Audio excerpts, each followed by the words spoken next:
Abraham പാർക്കുന്ന വീടിന്റെ മുൻപിൽ, നമ്മുടെ വീടിന്റെ മുറ്റം അല്ലെങ്കിൽ ഡ്രൈവേ അല്ലെ എന്തുമായിക്കോട്ടെ, അവിടെ ദൈവം വരുമായിരുന്നു. ദൈവവും അബ്രഹാമായിട്ടുള്ള ബന്ധത്തിന്റെ ആഴം എന്തായിരുന്നു? വാഗ്ദത്തം, അതിന്റെ കാര്യത്തെ കുറിച്ച് സംസാരിക്കാൻ ദൈവം നേരിട്ടങ്ങ് വരുക.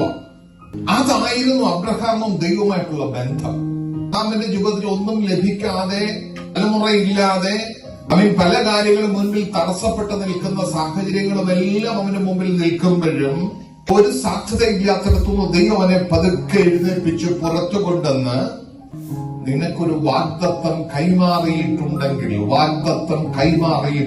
ഒരു ദിവസം കഴിഞ്ഞു, 2 ദിവസം കഴിഞ്ഞു, അല്ലേ മുന്നോട്ട് സമയങ്ങൾ പോയി എന്ന് വിചാരിച്ച് ആരും ഭാരപ്പെടരുത്.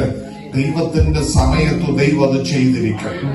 അതിനെ തടയാൻ ഒരു പിശാചിനും കഴിയില്ല. ഞാൻ എന്റെ ദൈവത്തിൽ വിശ്വസിക്കുന്നു.